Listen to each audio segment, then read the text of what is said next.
Objectives of the lesson. To understand the play and the significance of the play's goer. To study the how India theatre were established. To learn about the political and social condition of India.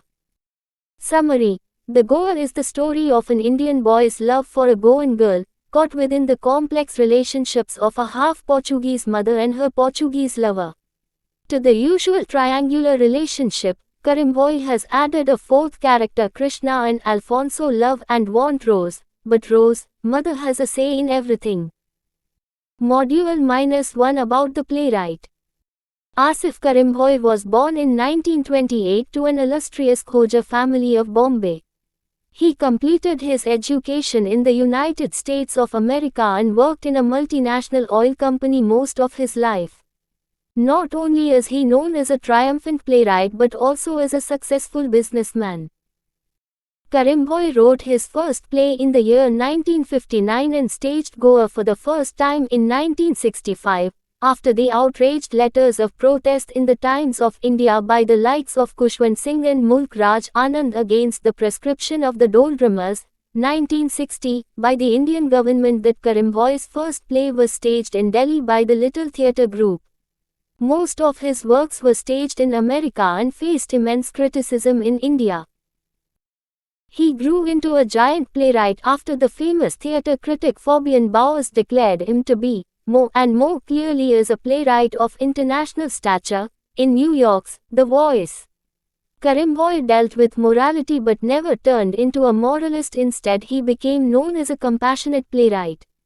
His plays displays an array of dramatic effect with the use of monologues, chants, choruses, songs, slide projections, sound effects, mimes and similar other art. In 1994, Asif Currimbhoy suffered a fatal heart attack and left the world with an impressive collection of 29 rich and thought-provoking plays. Currimbhoy raises his eyebrow at the dense concept of political ideologies, making an imminent attack on the fundamentals of humanity. Often it is seen that the playwright depicts a violent image on stage, highlighting the political and social decisions that have disrupted peaceful civilian life. He reviews history and criticizes the use of violence on the pretext of establishing or demolishing an identity. His ideal intention as a playwright could be interpreted as to promote humanity and interpret violence as a phenomenon that constitutes history to a great extent. Many post-colonial theorists have criticized the idea of a mass identity.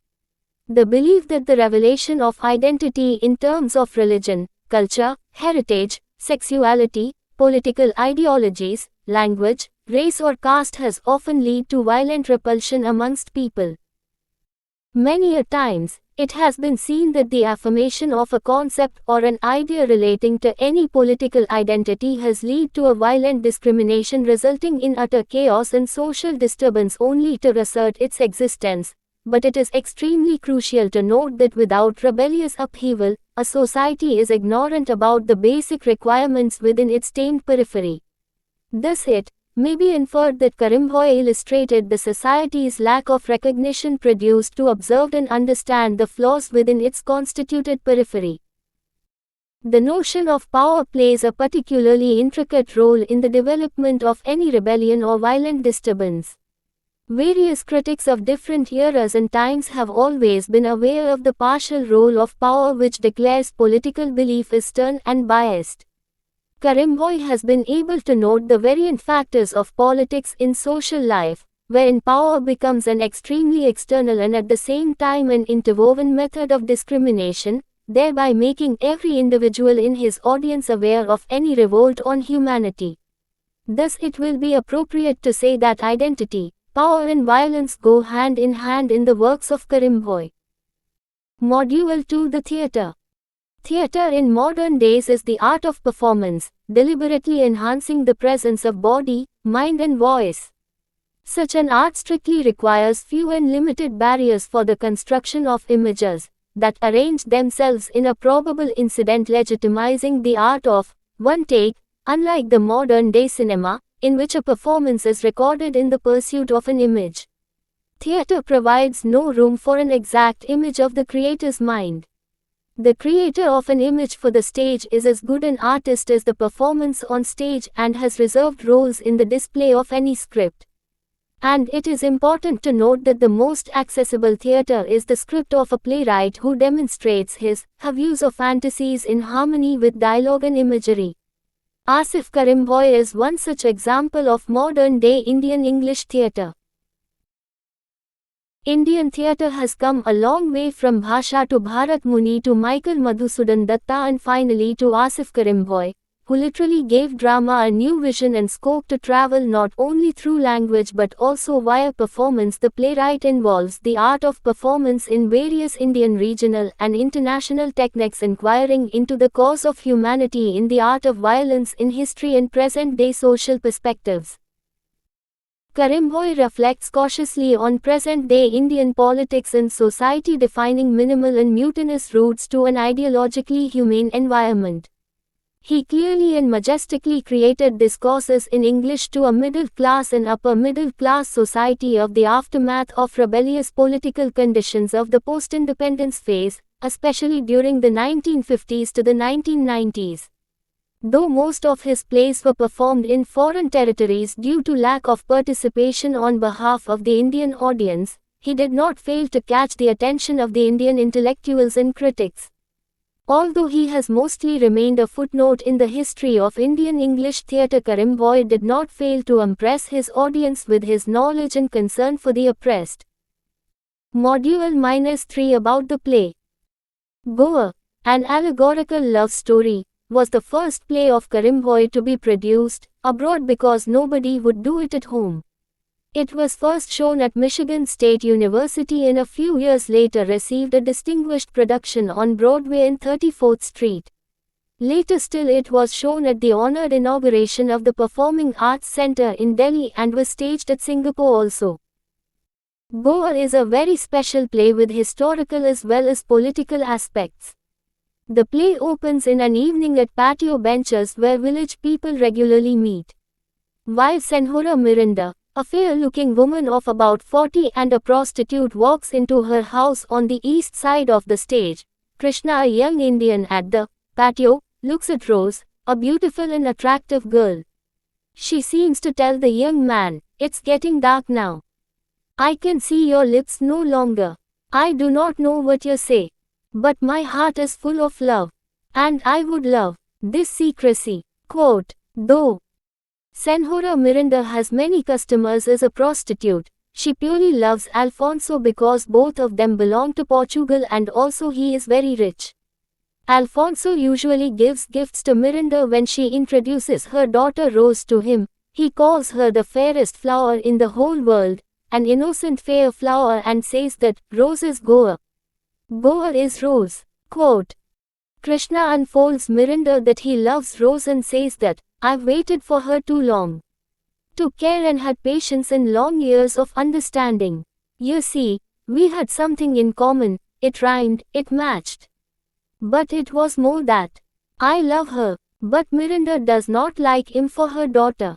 As Alfonso too wants Rose, there is a dispute between Alfonso and Krishna. Alfonso could not bear the love of Krishna on Rose, so he beats him, but Krishna is not afraid of him and tells him, I said, I stay here. I've taken your place. Alfonso thinks that Krishna is interested in Miranda. Indeed, he loves her daughter Rose. Though Rose loves Krishna, she is not allowed to meet him because Miranda does not like her to be Krishna's girl. As he cannot control his anger, he kills Alfonso and goes to Rose, who is called Rose is Goa and Goa is Rose, and rapes her. Finally, both the mother and daughter turn into prostitutes. Module 4 about the characters. In the play, Goa becomes the metaphor for the vicissitude of Goa and its history. All the main four characters, Rose, Krishna, Senhora Miranda and Alfonso, assume allegorical significance. Currimbhoy did not think about the political things regarding the plot. He is not supposed to disturb the balancing forces which are in the play. He says that, for me it started out as a love story. But how my subconscious operated and whether it corrected itself or not, I do not know. I know many people have given many interpretations. Rajendra Paul and Paul Jacob, 1970, 48.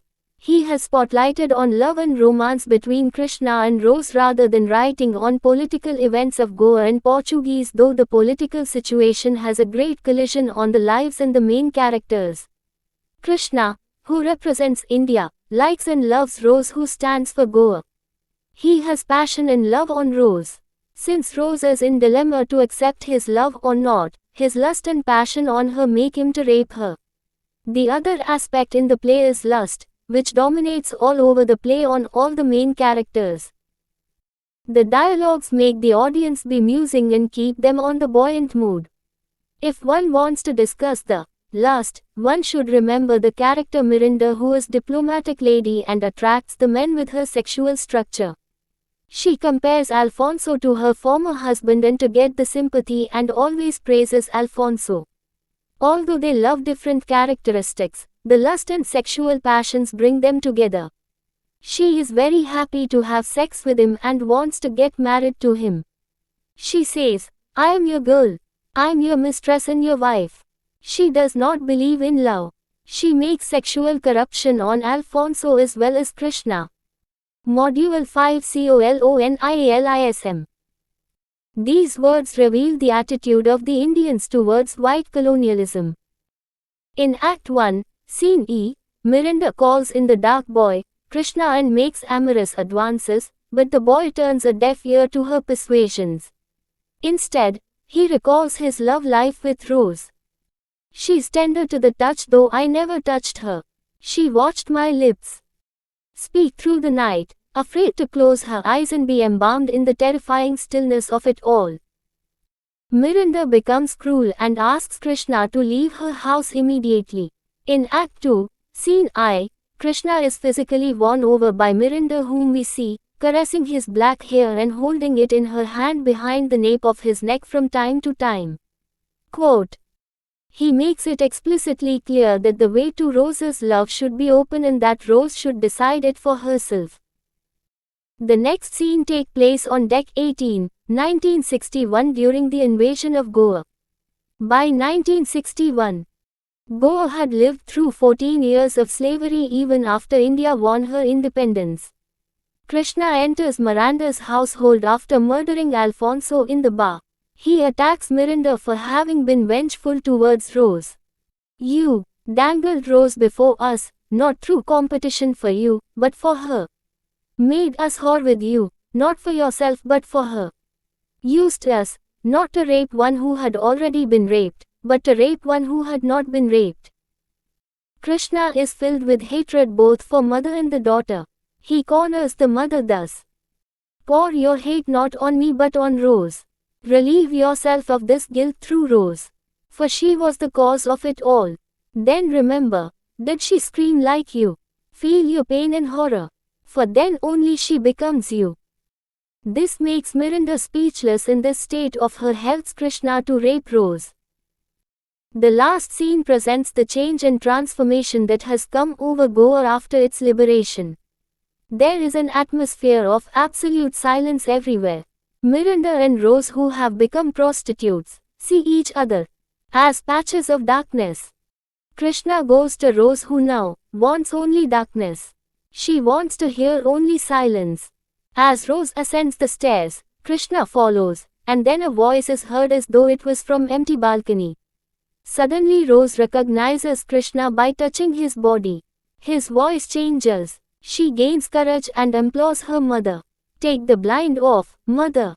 Take the blind off. I want to see. I want to see. I won't have to wait any longer." The mother removes the blind.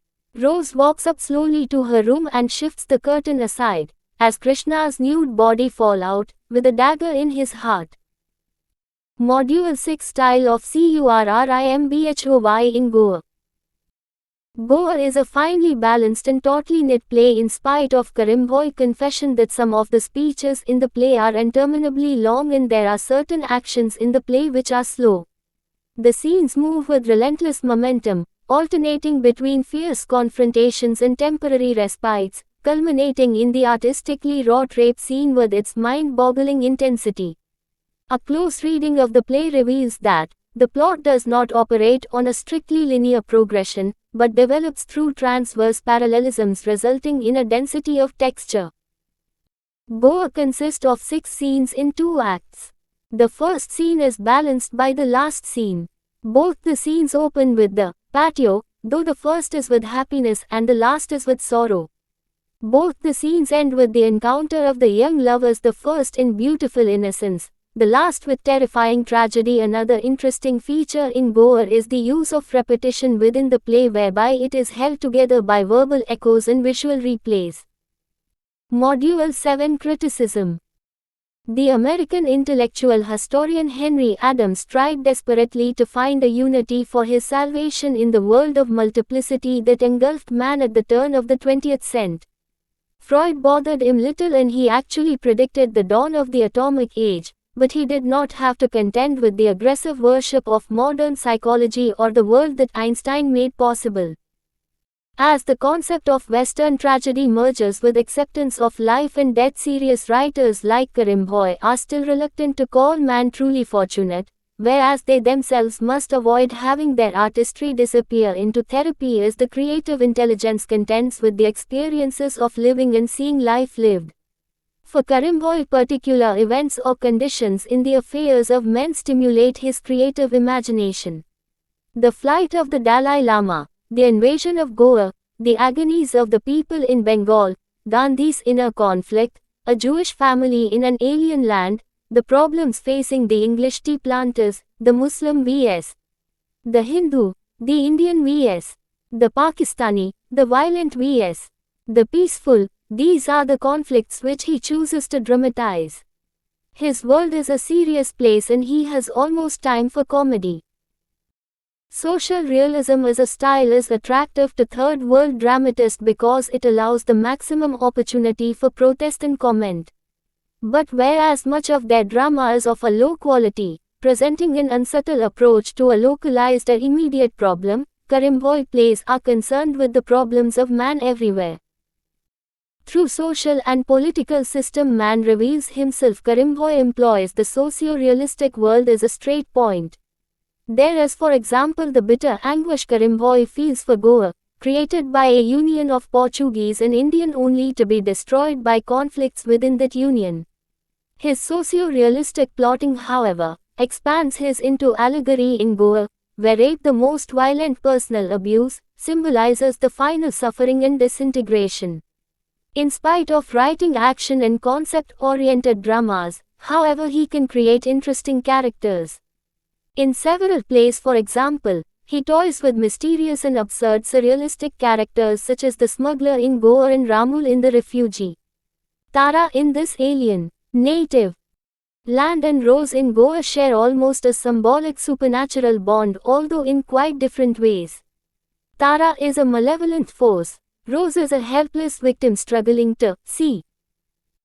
His primary characters are also generally men, but there is strength and power in his women that is inescapable. Maria in Goa is such a character, perhaps his most fully portrayed woman.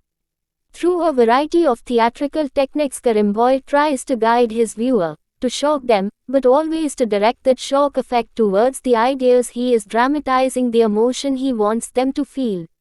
It is a matter of complete control as he focuses and manipulates that response. Sex is frequently a strong force in his plays, but he uses it not simply to exploit his audience's emotions, but to make a point. The violence and hatred separating Indians and Portuguese in Goa are symbolic by strong sex throughout, the destruction of something beautiful by the ugliness of man, whether through professional prostitution, unusual passions devoid of a sense of responsibility, or devious villainy. Module 8 Conclusion. The Goa is the story of an Indian boy's love for a Goan girl, caught within the complex relationships of a half-Portuguese mother and her Portuguese lover. To the usual triangular relationship, currimbhoy has added a fourth character. Krishna and Alfonso love and want Rose, but Rose, mother, has a say in everything. In this romantic story of an Indian boy and a Goan girl, Asif, currimbhoy highlights colonialism and color prejudice in a light, ironic vein. In this love story there are emotions and other forces which are terrifying and uncontrollable. Rose, a 14-year-old girl, a child of half Portuguese mother and a native father, Goa too had lived the long 14 years of slavery. Krishna's waiting for 14 for Rose is all symbolic as India's waiting for Goa to get her independence.